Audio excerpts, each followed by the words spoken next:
Okay, it's recording. Hello everyone. It's good to see you guys again. I know for everybody, it's been kind of busy the past couple months, and we haven't really been able to catch up and have these meetings. But for 2021, we're kind of hoping to sort of take Teach Learn in a new direction and hopefully accomplish something really big and just get this organization and get its impact more than ever. So yeah, let's just jump right into it. So yeah, okay. I'll get this one since I wrote this slide. So last semester, I just want to start off by saying like thank you to all the mentors who like kind of stayed with it and kept going back to those workshops even though we realized that there were lots of decreasing numbers in the amount of students coming, and we kind of Alex and I and a couple of the officers kind of went back and sort of analyzed why exactly that was happening. And using that, we have some ideas for this next semester to actually make it a lot more worth it, a lot more fun, a lot more effective. But yeah, like computer science, speech and debate, entrepreneurship, Matthew UIL science fair. I would say you guys put a lot of hard work and effort into it, and for what we had, I would say it was a success. But going back to that issue as to why people weren't coming back to the meetings, or like let's say there was only like 5 people at a workshop. One, the most obvious is that it's an online format, right? It's really hard to be engaging. It's really hard to inspire someone like through a screen, especially when like no one's talking, everybody's muted. All this stuff you guys have been through it, so you know. Two, this is something I thought of recently, is that there was no end in sight, right? Like when you go to like a class or something, you're always like, okay, we're going to be doing this class for 4 weeks, and hopefully by this time, this is what I'll know. This is what I'll be able to take out of the class. But I feel like for a lot of these workshops, it was just week after week after week after week after week, and the students kept coming. They're like, okay, when is this going to end, right? And eventually, they're going to start thinking like, I just don't want to come anymore. So that was one of the problems. And then sort of connected to that is the fact that there's just too many workshops. And this is something Alex and I thought about a lot, is that we didn't realize we were overstretching ourselves. We were producing too many workshops that didn't really fit because we didn't have enough content or enough engaging content to fill all of those workshops. And when you have too many workshops, eventually it just becomes you're trying to teach them. And I think the big thing is, especially with Teach Learn, is that we had the original mission of just inspiring them or lighting that spark. And then after that, they should be able to go off on their own, right? We don't want this to become a class, right? Because like I say this all the time, but they go to school for it might be different now, but it's the point still stands, is that they go to school for 7 8 hours a day, and they don't want to come back to another class that lasts another hour and a half or something. So there's just too many workshops, and then the workshops are too long in of itself. They start to lose attention span after 30 to 40 minutes. Anything after that is like it's what they say, like garbage time or whatever, right? It doesn't really, it's hard to keep them really engaged and effective content. The next one was kind of our fault, is that we didn't market enough and we didn't market early enough. So we just didn't reach out into like all the possible organizations and parts of the community we could, try to get as many people interested as possible. And we're going to try to make that more organized this upcoming semester.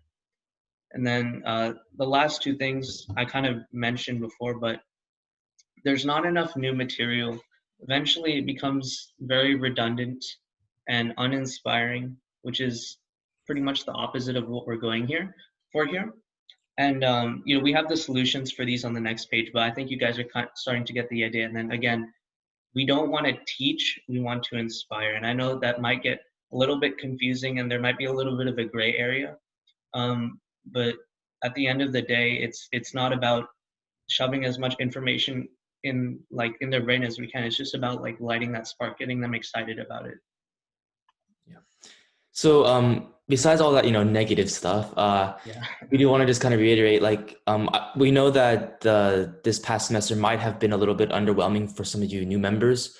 But as I'm sure some of the ones who started in the summer and some last year can attest to, is that it in the summer and before we would have 20, 30 students per workshop. So it gets a lot more exciting than what you guys might have already experienced. So we just want you guys to make sure that you know that and to stick around for being able to see all that, because we hope to bring it back to that by this second semester or the start of the summer.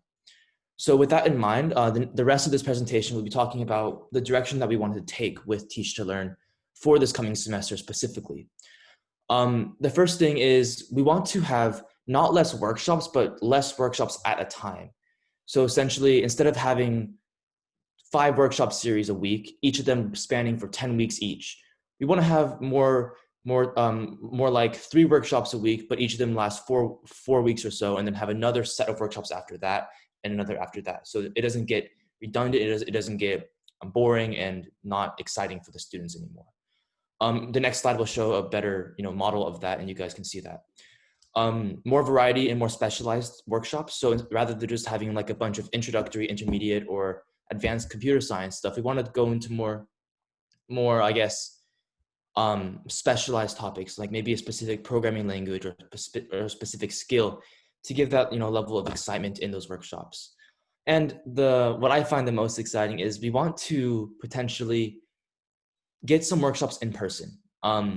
We know that as of now, COVID is still very dangerous, and it's but we want to follow the guidelines with how school works, right? School is in person. School for a lot of people are in person, and we want to potentially reach out to our the teachers that we worked with in the past, and organize something where we could have mentors and workshops after school with a very limited number of students. This is something good for you guys to experience, because that's what has been the most exciting for me and Ashton, and I'm sure a lot of the other people here. So yeah. Also, we want to do project-based workshops. So rather than just like teaching curriculum and teaching different skills, we want each workshop to have an end goal, right? By the end of this workshop, you should be able to do this specific thing. With each workshop you do, it's more activity-based rather than just learning different skills and curriculum. We want to expand Teach to Learn, right? Reach out to more students, get more students, because we know while you guys are still gratified teaching 5 students at a time, we know it's a lot more exciting if you have a classroom full of 20 students rather than just 5. And we want to make sure you guys get that, excitement and experience, because I understand it can be hard to stay motivated when you only see about 5 people and like 10 mentors in one workshop. And we want to also add, I guess, some level of mentor training, just like to make sure everyone is qualified and we're giving each student the best experience they can. And also each workshop should be focused more on fun, focused less on learning so much, but also like, yes, it will be learning, right? But keep students engaged in a way that isn't, boring or not, repetitive or redundant, and make sure the focus of the workshop is so that these students are having fun and being excited with each lesson or each skill they gain. Yeah, anything else here, Ashton? Yeah, so the last point is introduced to external resources, and this kind of ties back to the point I was saying earlier, is that it's not about teaching them, it's just about inspiring them. So, and this is kind of like a relatively small thing, but just at the end of like maybe each workshop or each workshop series, is the job for us is to introduce them to certain external resources that they can kind of go explore on their own, because the the hope is that they have some sort of spark, some sort of inspiration, and they're looking to sort of explore that, and we want to guide them in that direction. So that's something we want to see from all the workshops this semester. And then when Alex said project-based workshops, I thought this was a really good idea when we discussed it the other day. I forgot who brought the idea up, but that, like, for example, like for a computer science workshop or something, Olivia. um, yeah. Olivia, yeah. Olivia, okay.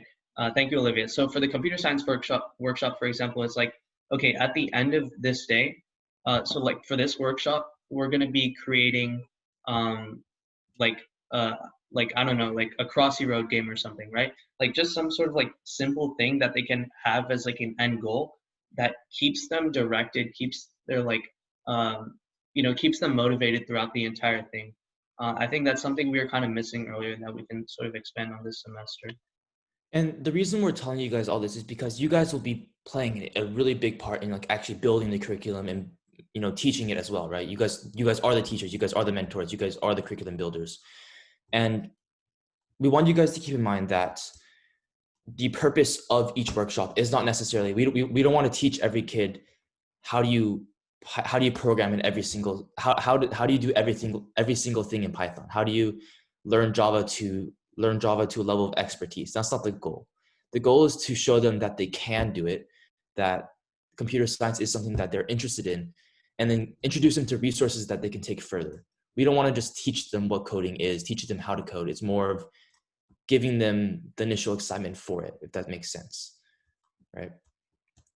So yeah, with that in mind, new workshop ideas, right? The ones listed here are ones that each of you guys have mentioned. Not each of you, that have come from you guys. Some of them I like, some of them I don't like very much. These are not set in stone workshops that we want to do. That's up to you guys to decide and also work on, right? So what we want you guys to do is take this Google form that Ashton's going to put in the Zoom chat, I believe, and either, I guess, maybe not while we're talking, but near the end of this meeting, take a look at it, fill it out. At the end, there should be a place for you guys to talk about your own workshop ideas, because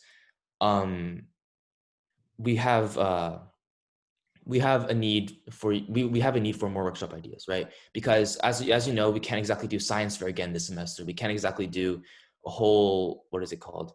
Another, I guess we're not too appealed by Like the we're idea not of doing a yeah, whole we're not math. doing entrepreneurship again unless we find like an entirely new Right. market is the point. So Yeah, so we're keeping a few, like we're doing like a continuation of speech into like specifically debate maybe.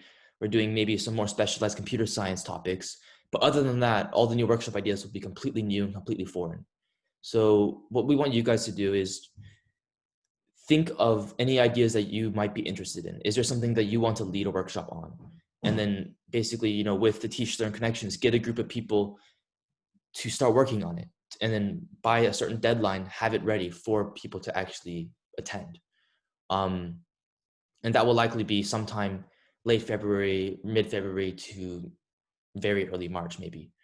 We haven't exactly got the specific schedules down yet. I But think I think we really want to like grind this out during February. So yeah, for sure. maybe during March we can start. Like who knows? Yeah, But I think February will be like very focused. yeah. So the Just proposed, like, just this is like an idea of what it would look like. So let's say March, we start our workshops. For that entire month, each week we would have around 3 workshops a week. Um, and what we found is that probably a big reason why people didn't want to attend workshops a lot this past semester is because they'd have to come back from school and then attend an online workshop for another class. So we wanted to actually make workshops more of a weekend thing and also an in-person thing. Well, weekend online and then in person for weekdays, if that makes sense. And this is kind of what it might look like. So we would have around 3 workshops a week for each month. And then after that month, have another set of 3 workshops. Yeah, anything you want to add there, Ashton? No, I think that's pretty good. Yeah, well, actually, the idea is keep some. There's always something new, right? For group one, they're always going to be getting something new each month, right? That keeps them coming back. The problem we had before is that the people weren't coming back, right? We need returning members, returning customers, all that stuff. So this kind of model sort of aligns with that. And Yeah, go ahead. it's that model isn't like for every single workshop exclusively, right? Like for certain workshops, like maybe like science fair is a workshop you can't just do in 1 month. That's something that goes off through an entire year. So for exceptions like that, that model doesn't exactly hold. And that's true for whatever workshops you guys think of. If you guys think of a workshop that requires more than just that, it's definitely still not. It can definitely still be put under consideration.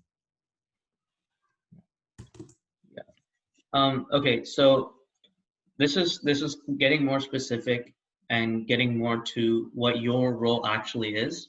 Obviously, like Alex said before, give us some new workshop ideas. What exactly are you interested in? Just be creative. Like, think like whatever you're interested in. Um, Distribute into new teams for new workshops. Yeah, that kind of comes with creating the idea itself. And then, yeah, we're going to start working on planning and curriculum building as soon as possible. And I think this is something that we didn't do before that I kind of like the idea. Alex and I will be hosting like an example workshop building session in the upcoming week. So I think we'll run through like flushing out the idea, like building a curriculum, getting like a framework for all of the workshops, and just listing some important points. I think that would be a really good thing that will get you guys in the direction of uh, building these workshops under like the new framework that we've kind of proposed earlier. And then we'll try to create like a set schedule for each team. That's pretty self-explanatory. So yeah, Alex, do you have anything to add? Um, I guess just saying that,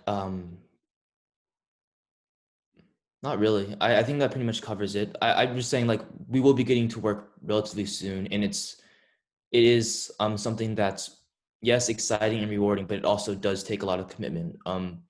If you I'm sure people who did this in the summer can tell you that um I guess we have a lot more time now to work on it, but in the summer there was definitely a lot of work put into building all these workshops within a time constraint and getting it out and Yeah, marketing we it had and all like that two stuff. weeks. So yeah, but we have a lot longer this time, so it won't be near, we know with school and stuff, it won't be nearly as, you know, rush, but just know that it is something that you guys should both be committed to and enjoy at the same time.